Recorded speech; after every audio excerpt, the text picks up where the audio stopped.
What's going on, Colts Nation? I appreciate you joining me for another video where today we're going to talk a little bit about kind of the entire team, right? And this is a conversation that has to come up, and we're going to talk more about, bye weeks next week. We're going to get more in detailed about this conversation next week for sure, and really start to break things down as we get toward the end of the season. Likelihood of making the playoffs down, winning the Super Bowl basically not going to happen this year, right? I think we can all be realistic enough that we're not winning the Super Bowl. So just thinking about the offseason, what needs to change so that we can compete for a Super Bowl, right? And I'm just sitting here thinking, I've seen a list of guys that were going to be free agents for the Colts, and now that I'm seeing another list, I'm noticing that the list I saw before was just like some of the notable players for the Colts. The list, I believe I ended up counting 41. I'm pretty sure is what this was at. I might have been, it was either 31 or 41. I think this is 41 people that are going to be free agents, and this does include practice squad players, so that factors into it. So altogether, when you're talking about 53 active rosters, 16 practice squad, and actually 17 because Marcel Dabo from the International Player Program, but his contract's going to be up. He's going to be in the pool of players for the NFL. So at the end of the day, Colts going to end up with a lot of people, free agents out of the 70 total players that are currently on the roster, right? And honestly, man, I think it couldn't come at a better time for the Colts. When you think about the future of the Colts and what that might look like, right? Like, could we have a new GM? Is it time for a new GM? It probably is. I think we're all going to say yes to that. There are going to be people in the comments commenting yes as soon as I said that. Right, time for a new GM, a new direction. So a lot of these players, why would he pay any of these guys to come back? Right, he wants to get guys to bring back that are going to fit what he wants to do and what he thinks is good going forward. Right, so when you think about a lot of these guys, right? Ryan Kelly, Mo Wiley Cox, Ashton Doolin, Danny Pinter, Trey Sermon, Kylan Granson, right? DJ Montgomery, Will Fries, Wesley French, Tyler Goodson, right? That's just offensively. Defensively, EJ Speed, Julian Blackman, Dio Dangbo, who I do believe we should re-sign, right? Ronnie Harrison, good chance he's not coming back as a veteran player. Especially with if a new GM were to come in, most new GMs try to go young as soon as they possibly can, and try to get younger, so that it gives them more flexibility to be able to bring in those high-priced free agents.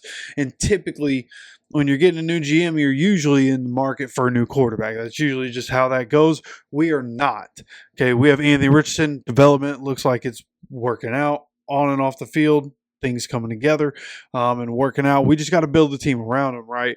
So I just think there's a lot of these veteran players not going to be around. Rigoberto Sanchez, here's a hard conversation about Rigo, is that he bombs balls, and we all love Rigo, everything he's been through, the adversity that he's had to overcome in his career, and the ups and downs of his career, taking over for Pat McAfee, who at the time Pat retired, one of the best punters in the league, was named the all-decade punter from PFF. And at the end of the day, Rigo takes over. He's endeared himself to fans. We all love him, but Rigo, he can't. He outkicks his coverage because he can bomb the ball, but he consistently outkicks his coverage because he's kicking it. He can kick it so freaking far, and he's not good at directional kicking, which is a massive liability at that punter position, right? Which is why I wanted in the offseason us to sign Tommy Townsend. It just would have been better for us to be able to bring in a guy like Tommy Townsend, from a punter perspective. But again, Rigo, he bombs balls, whatever. That's the conversation there. But just talking about all these free agents and what needs to happen going forward. You want to avoid a rebuild at all costs, right? And I think naturally when Anthony Richardson was drafted, we all looked at the roster and thought, man, this team has won, right? And we just need to see all these guys and with a new coaching staff, and everything will be better because we're getting this freak at quarterback and he'll develop and da da da. Well, the team has failed. The team, I mean, and this team seems to go every other year with it almost, right? You think about obviously 2018 getting to the playoffs with Andrew Luck, then he retires. 2019, bad year. 2020, Phillip Rivers, we have a good season. We go to the playoffs. We almost beat the Bills, but we lose. Obviously, 2021, Carson Wentz here, don't make the playoffs. That was an embarrassment. Without Jonathan Taylor, easily one of the worst teams in the league in 2021. 2022, easily one of the worst teams in the league. Absolute embarrassment. One of the worst years in Colts history in my lifetime, from a lot of different aspects. And then, of course, last season, when Anthony Richardson gets hurt, we rock with Gardner Minshew for most of the season. Shane Steichen in his first year. A lot of these guys, all the same guys that we've had for a while.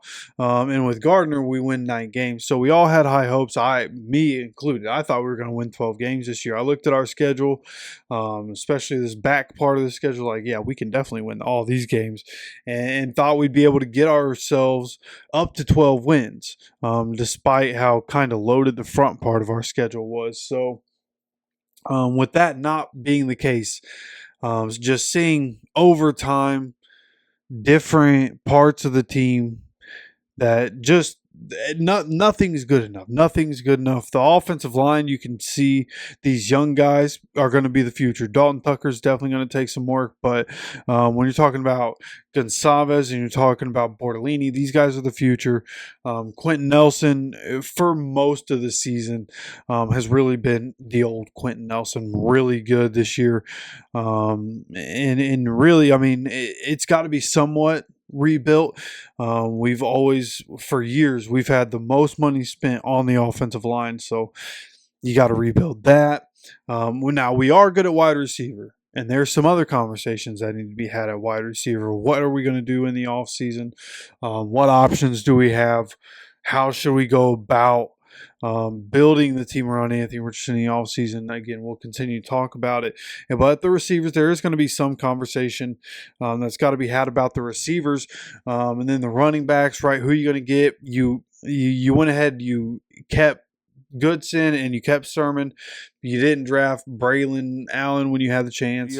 Just know that in the description there is a link for Green Gridiron where you can get mini helmets or authentic NFL helmets, okay? And make sure to use the discount code INDSYN at checkout and use that referral code down in the description so that they know I sent you, okay? So again, go to the description. Holiday season coming up. Mini helmets, mini helmet accessories, helmet accessories, whatever the case may be. You want it for you, your man cave, a loved one, whatever the case is. Mini helmets and authentic NFL helmets can be found on Green Gridiron. The link in the description. Again, that is code INDSYN for the discount code. I appreciate you stopping by, and now let's get into the video. Right, you get the opportunity to possibly bring somebody in that could have been really good behind Jonathan, but that's really a goal for the offense. Find somebody that can take some of the carries off Jonathan, and somebody that when Jonathan Taylor does miss a couple games, that we can put in a backup, and we know, hey, this guy, if he has to carry the load for us with Anthony, they're going to be able to get the job done, right? So offensively, it's not, the questions aren't vast on the offensive side. It's more about continuing to build the offense. Of course, tight end is a thing we're all going to be mentioning here. Tight end is a massive hole in this offense. And they talk about, oh, well, we got these guys that are good at blocking. Well, at some point, you just got to realize you need guys that can make plays. You need guys that the quarterback can rely on, and guys that can be a mismatch nightmare in the open field and in passing situations. So that's what the Colts need going into the offseason offensively, and then rebuilding it defensively. Really, the defense needs a massive overhaul everywhere. A massive overhaul everywhere. And at this point, the money that needs to be spent on the defense needs to go to the defensive line. You make sure the defensive line is solidified. You make make sure defensive line can go after the quarterback. You bring in a new defensive coordinator that's going to let these guys and put these guys in good situations to get after the quarterback, to be a team that's more aggressive, a team that doesn't rely on the zone so much, right? You have Jalen Jones. You have, again, hopefully Samuel Womack. Hopefully Juju Brents can stay healthy. He can become a depth piece and rotational piece for the secondary. Kenny Moore, of course, for the most part, looking better this year. Hasn't been perfect for Kenny, but for the most part, looking great again. Has Kenny this year. So when you really look at it, like, and again, EJ Speed's going to be a free agent. That's going to be an interesting decision. And again, we'll go more in depth on a lot of this stuff at some point, but especially next week during the bye week. But for now, when you look at it, like linebackers, there's massive questions of how far does the rebuild go? Like, it's time. It's time. We've put off the rebuild since Andrew Luck. I mean, since Andrew Luck was here, Chris Ballard never really tried to rebuild. He's just tried to build through the draft, and it never stopped trying to build through the draft. Right. And I mean, he's done well hitting in the draft, but he never brings in free agencies, right? There are different ways where he's good and different ways where he's obviously failed. This team just isn't good enough year in, year out. Just so disappointing. The product that we put on the field every single year, right? And you think back to that Phillip Rivers year, and we make it to the playoffs. We almost beat the Bills. Like, so much ups and downs through that season. But the way it finished, there was so much hope. Even without Phillip Rivers, there was so much hope to where it forced us in a position to be like, okay, we need to go get a quarterback. We get a quarterback in here that can play half decent football. We got the team around him to win, and then we go get Carson. And Jonathan Taylor balls out. I mean, incredible. One of the best running back seasons of all time. Incredible games. And I loved one of the most memorable seasons of football I've ever watched as a Colts fan was a Jonathan Taylor explosion, and loved every bit of what I was seeing there. And then you go into 2022, Matt Ryan, right? It all looked good. It looked like we would make the playoffs because Jonathan Taylor is that good. And Carson Wentz was volatile, but you just expected, hey, we'll squeak into the playoffs, figure out how to win games because we can run the ball. And then the Jags game happened with Carson Wentz, 26-11, I believe, was the final score of that game. And ever since that game, that was the game when you look at it. And you look at the history, of course, hindsight's 2020. And I was somebody saying, hey, let's go get Matt Ryan. And of course that didn't work out. But when you look at that game, 26-11, losing in Jacksonville was the moment that we should have said, okay, Andrew Luck retired a few years ago. We've tried this thing with different quarterbacks. And at this point, with the loss that we had, we see the holes in this roster. We're clearly not good enough to compete with all the best teams in the league for various reasons. That was the moment.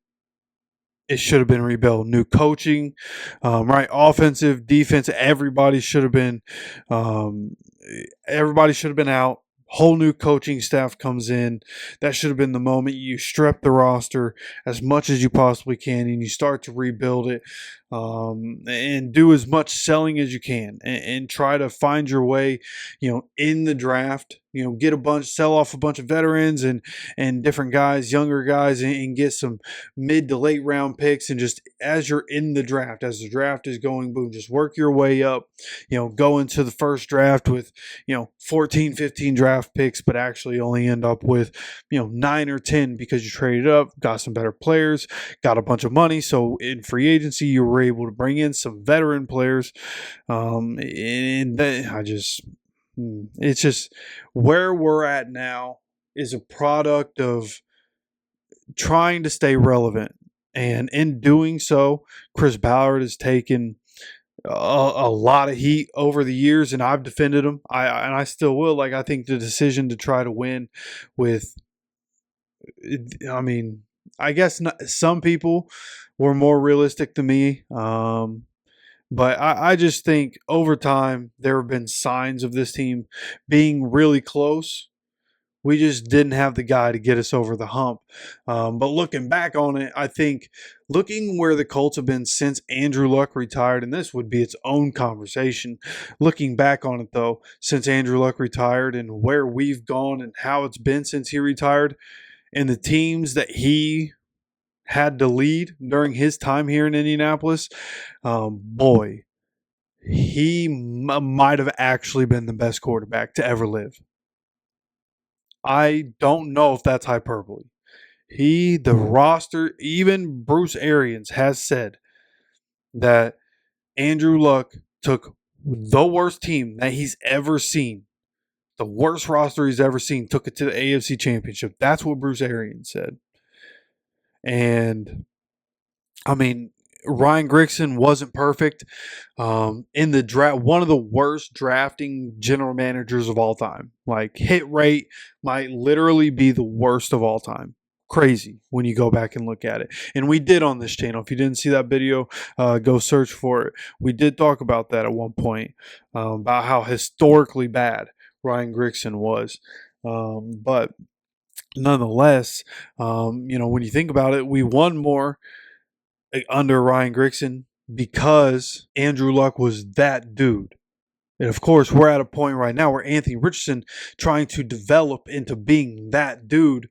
And it almost helps us. Anthony Richardson, his development stage, all of this almost helps us out actually, because we see the different, now that we have years on years to be able to see how many different holes this team really has and what these players really are. A lot of these guys been here 4, 5, 6, 7 years or more, right? So you have a lot to look at and say, this is just what this guy is. And now that you're at that point, you have 41 free agents coming up. Boom, perfect. You're getting over half of the roster going to be flipped, and you can make decisions on veterans on whether or not, hey, should we trade this guy? Should we release this guy? Whatever the case may be. So I think there's a lot that can happen. Again, this is a massive conversation. When you think about the number of free agents, you think about could we resign, who could we not. We've kind of already talked about that a little bit, but of course we'll continue to go over those things as we come up on the offseason. But man, this team, what we've seen from the Indianapolis Colts in the Chris Ballard era. Sadly, that might be coming to an end. I think Chris Ballard's a great guy. I think he's a great drafting GM. But obviously was put in an impossible situation and has been given some grace due to that. But it's time to go. And it's time to get more aggressive. It's time to really build this thing around Anthony Richardson. Get a fresh set, get fresh brains, fresh set of eyes, fresh sort of takes and outlooks on how the team should be built and how they should go about it. You're right, just a new way of going about things, and just trying to do something different. I think it's that time. So I think that's probably going to be where the rebuild starts, is getting a new GM. And we'll see about Gus. We'll see about Gus. The defense has performed better. I think there's a lot of good players on that defense, but I just think when you have Gus, overall the defense is always going to be capped because it's heavy zone defense, which just you can't operate like that consistently in the NFL. You need guys that can get after the quarterback, and Gus doesn't play his best 4 on the defensive line. Like you want your guys to get breathers, but you also want them to be conditioned enough that they can play 95 to 100% of the snaps. Like your best guys going after the passer, you need that. So we'll see what happens with Gus. We'll see what happens with Ballard. That's really no guarantee that he's going to be gone. But one way or another, huge rebuild is in order. Just judging off the number of free agents, I would say massive rebuild is in order. Whether new GM comes in or not, I think there's going to be a lot of new players, a lot of new depth pieces, a lot of new names that we're going to have to get used to in the offseason. You know, again, we've had a lot of the same roster, even the practice squad. We've had a lot of the same roster for years now. So it's not going to look the same in 2025. I promise you that one way or another. So again, we're going to talk more about all of this and really start to break this down more through the bye week next week. So make sure you subscribe with notifications on so you continue to get notified anytime we have any more videos coming out. Going to be live for the game Sunday, I believe. Love it if you guys would drop by. Patriots game, biggest rivalry, at least for me. I still, even though it's obviously new era, it's a massive rivalry to me. And actually, you have May. I think May is going to be a good quarterback. It's the first game in the Richardson versus May part of this rivalry. Hopefully it ends up being a good game. Both these teams kind of poopy right now, so we'll see how that goes. But we will be live for the game. Again, going to have more content drop, and subscribe. Have notifications on. Of course, I appreciate you stopping by for another video. And as always, take care of yourself, take care of each other, and go Colts.